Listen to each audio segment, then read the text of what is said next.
I'm in the Northern California town of Sonoma, California. It's a beautiful spot, and this is the heart and soul of it. It's Central Plaza.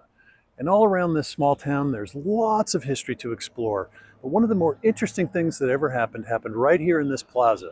And that's when a group of disgruntled settlers came into town, took over the town, arrested the commandante, and raised their own flag, the Bear Flag, a precursor to the modern California flag, declaring this area an independent republic.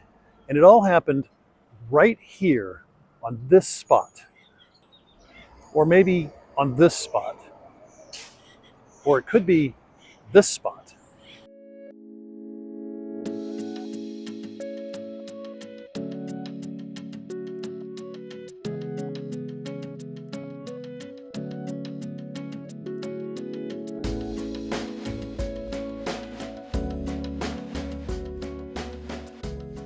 The story of the Bear Flag Revolt is complicated, and some of the facts are in dispute, and there may have even been some behind-the-scenes actions by the United States government.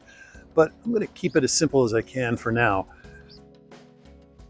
So in the 1840s and before, there was a lot of pressure on California from outside forces, and it was ostensibly ruled from Mexico City, never mind the people they took it from.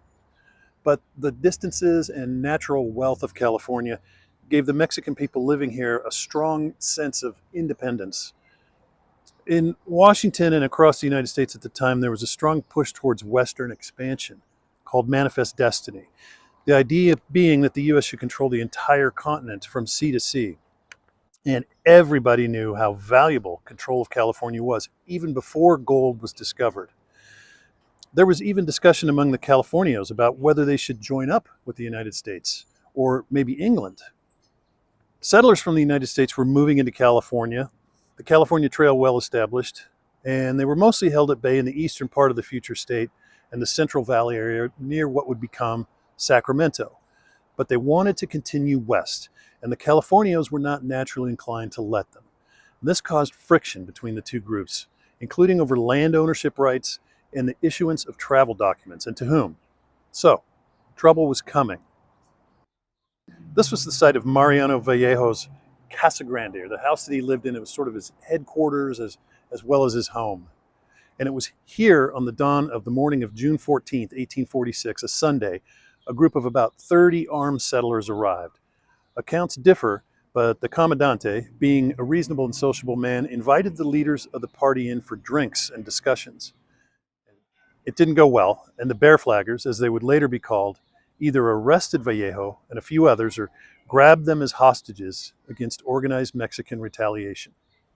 They also disarmed the garrison, took over the barracks for their HQ, and, let's say, liberated the arms and cannons stored there. The Bear Flaggers raised their flag, which was at the ready, right over there, across the street, and declared this whole area a republic. The bear was chosen as a symbol to poke fingers in the eyes of the Mexican authorities who called them bears, probably based on their scruffy appearances. What none of them knew at the time was the United States was already at war with Mexico over Texas.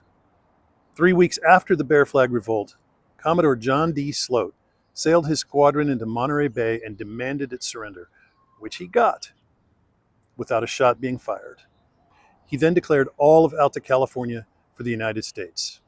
The 3-week-old republic was no more. The flag was pulled down and the stars and stripes hoisted over Sonoma Plaza. So let's take a closer look at this monument.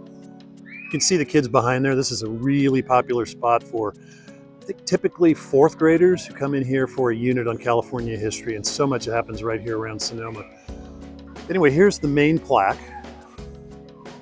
There's the grizzly bear, the animal of California, and the great seal of the state of California. It's really a super cool monument. You can see where people have been touching the top of his head.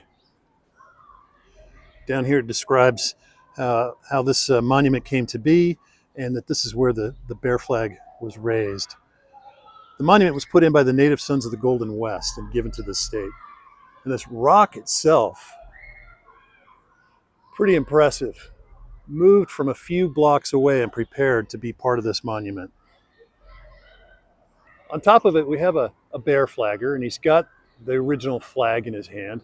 He's got his hat there, powder horn, and on this side, he's got a pistol in a holster. And he's looking vaguely east, I guess maybe inviting other settlers to come.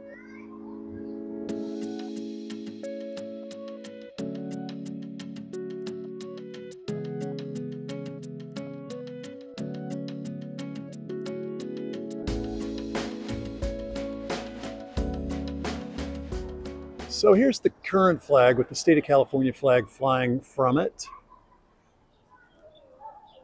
And right across the street there, those are the barracks.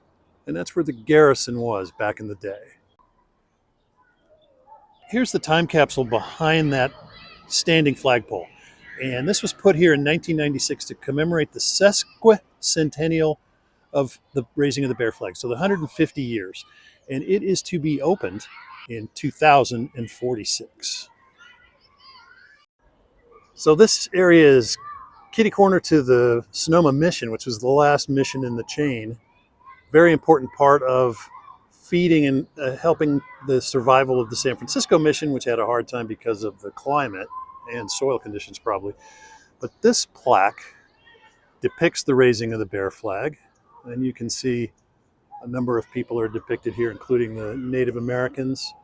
That's the barracks there, the Bear Flaggers hoisting the flag, and settlers watching, and then up to the flag. So you can see the mission back there, and you can also see the flag. And then here's another little monument, also in the plaza. And I believe this was put in by the Sonoma Valley Women's Club, commemorating the raising of the Bear Flag and perhaps showing another site of where it might have been. But in any case, it was here in the northwest corner of this plaza that the flag was raised.